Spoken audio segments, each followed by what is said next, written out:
Mugai on behalf of the first to the fifth plaintiffs. And as far as possible, we will avoid repeating or regurgitating the same. We rely wholly on those submissions.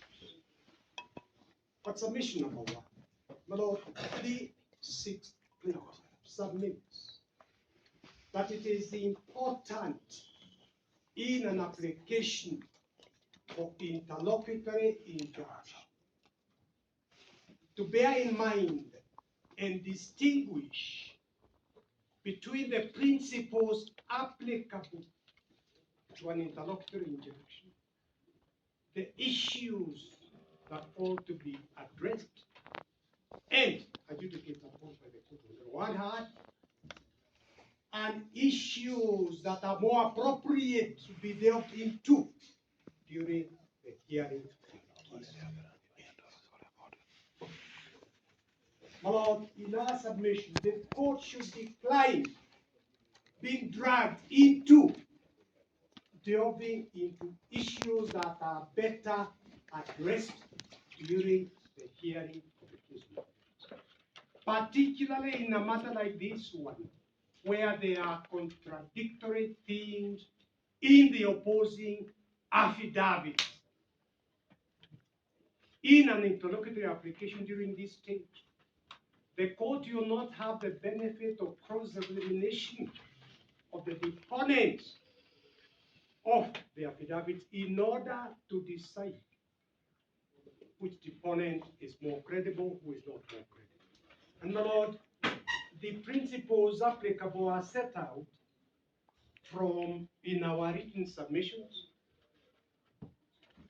from paragraph 50, where we have set out the long line of cases from Gila and Casman Brown.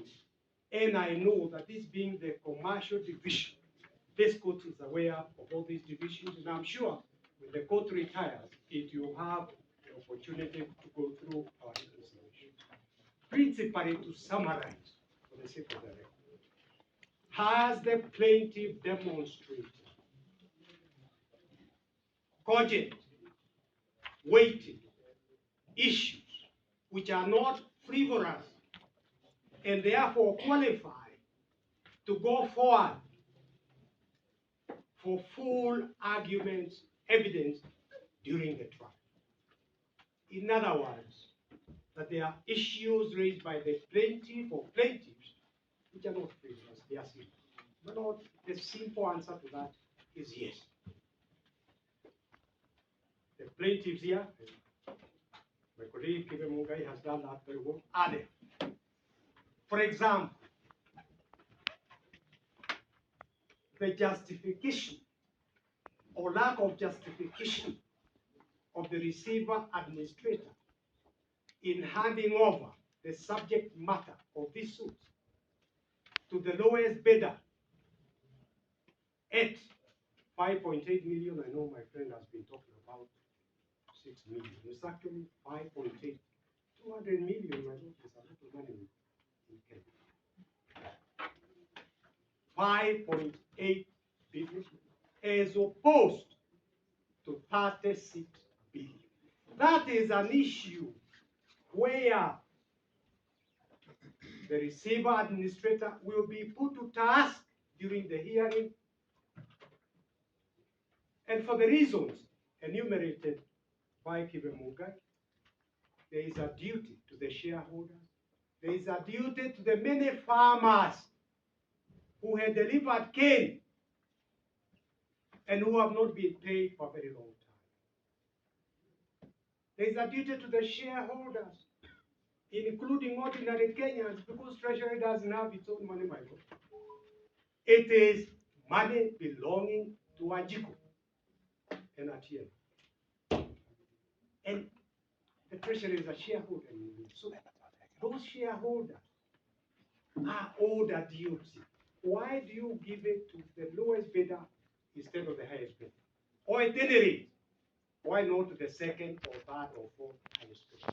Lord, I submit without delving too much into that issue, that this cannot, by any stretch of imagination, be said to be a frivolous issue. My Lord, there is the issue which has again been alluded to, why West Kenya was disqualified, that it would have become dominant. Again, that is an issue that will be gone into during the hearing. But just to demonstrate that this is not a frivolous issue. First, it is factually incorrect for the receiver manager, the first defendant or respondent in this application, to have concluded that West Kenya would have become dominant. Crushing cane is not a criteria for dominance. One crushes cane in order to produce sugar. Sugar gets marketed. So dominance is about the sugar market. And the Competition Act requires one to take into account importation of sugar, the whole sugar market. Not to mention that we are now in the East African Common Market, so that even the market in Tanzania, Uganda needs to be taken into account. It is only the competition authority with the data to decide who is dominant, who is not dominant. And when you read the applicable section, you find all these set out in our two affidavits. You have to be 50% market share before you can be described dominant.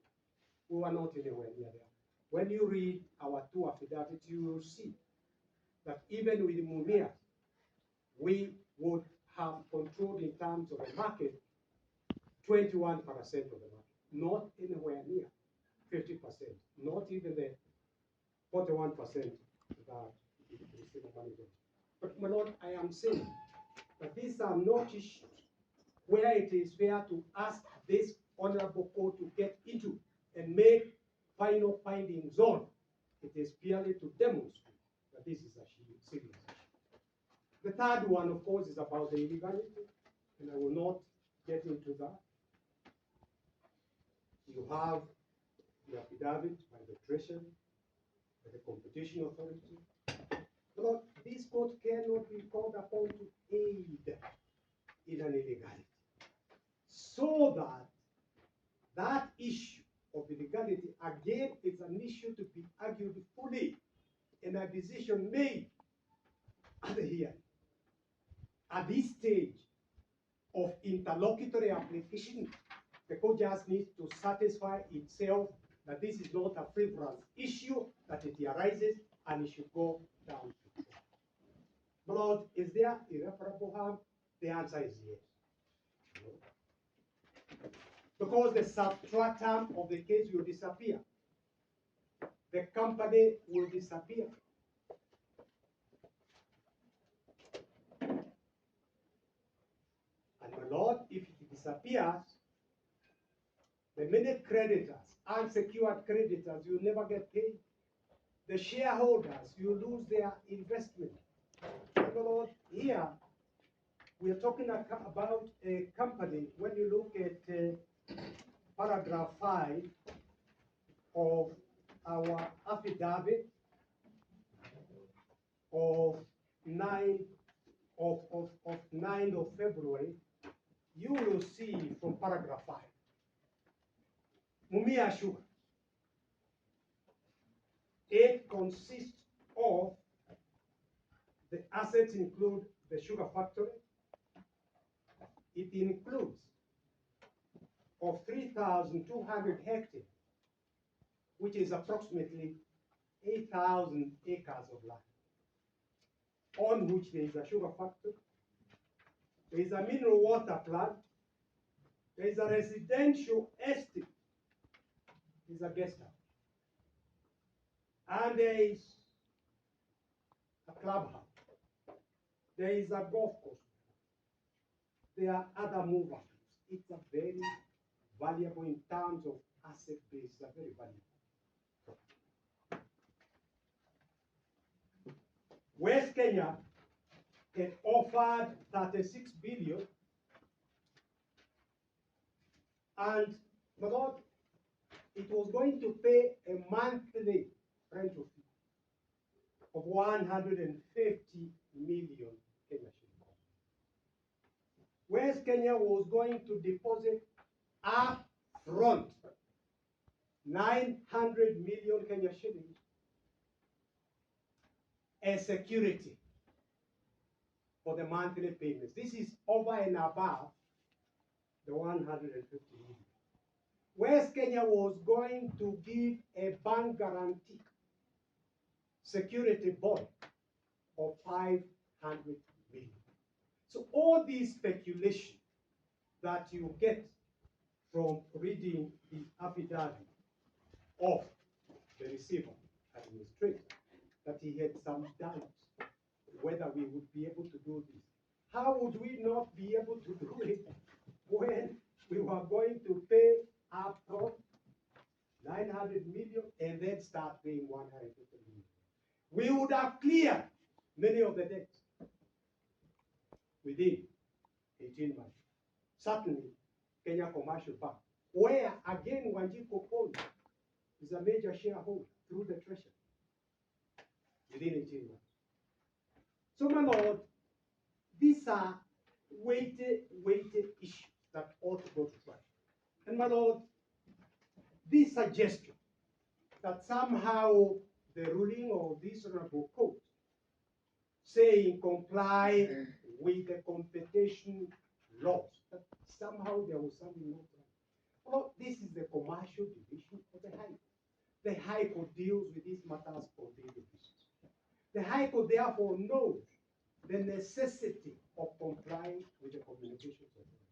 No aspersion should be cast on this honorable court because of its ruling directing the receiver manager to comply with the law. I have read them. By no stretch of imagination was this honorable court giving impunity to the receiver administrator not to comply with the law. But to say that the consents were to be applied for retrospectively, not it reminded me. There are young people wanting to get married and they are not 18. They need consent before solemnizing the marriage. You cannot go and get married and go on honeymoon and then come and apply for consent. It's an absurdity. It's by logic, but by parity of reasoning, you cannot. The example is also absurd. Where consent must precede the transaction in respect of which the consent is being sought. So, my Lord, I am saying that on the balance of convenience, we ask this court to preserve, to protect the substrata of the suit. And my Lord, I will surrender the remainder of my few minutes to Mr. Gitonga to highlight the other aspect. I thank you. Thank you, Senior Counsel. Thank you, Your Honor. Your Honor, as indicated by my senior, I will be very careful not to regurgitate what has already been submitted on. This is Mr. Kitonga, Martin, Your Honor. Kitonga from For the sixth plaintiff. For the sixth plaintiff. Oh, you are together? Yes. If we are together. Your Honor, my submission will focus on the preliminary objections that have been raised against the application under consideration today. And to do that, Your Honor, from the outset, it's best to highlight the dual role that the first defendant had in the affairs of Mumias. The importance of distinguishing those two roles will become evident shortly, Your Honor. The first defendant is a receiver of Mumias appointed by the second defendant, which is KCB, pursuant to the securities that KCB holds against the company. And by virtue of that role as a receiver, his duty solely favors KCB, no one else. That is different from the role as an administrator, having been appointed to that position by this court. As an administrator, his duty is to the whole body of creditors and not just to KCB. Now, the transaction that is in issue before this court, being the lease of assets of Mumias, the sixth defendant, was carried out by the first defendant primarily while exercising his role as the receiver. And we say that because had he been exercising his duties as administrator, it means that he ought to have taken into account his duties as provided in the Insolvency Act, and to be specific,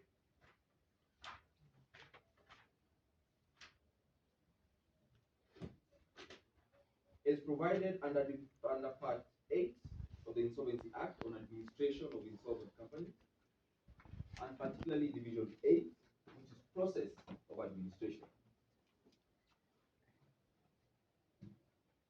We have specific sections, sections 563, 564, 566, and 568. Your Honor, in summary, among other things, the first defendant ought to have called a creditors meeting. He ought to have supplied a proposal on what he as an administrator is proposing to do for recovery of the company. I would expect then that leasing of the Mumias assets would be top of that proposal. This was not done to the body of the creditors. Then the question then the court would be asking is, had the body of creditors been supplied with this proposal to take and award a lease to the lowest bidder of 5.8 billion and leave on the table a bid of 36 billion, what would be the response we have received from the creditor? Certainly they would not have approved such a proposal. It would be an absurdity. Your Honor, having appreciated then those two roles, preliminary objections have been raised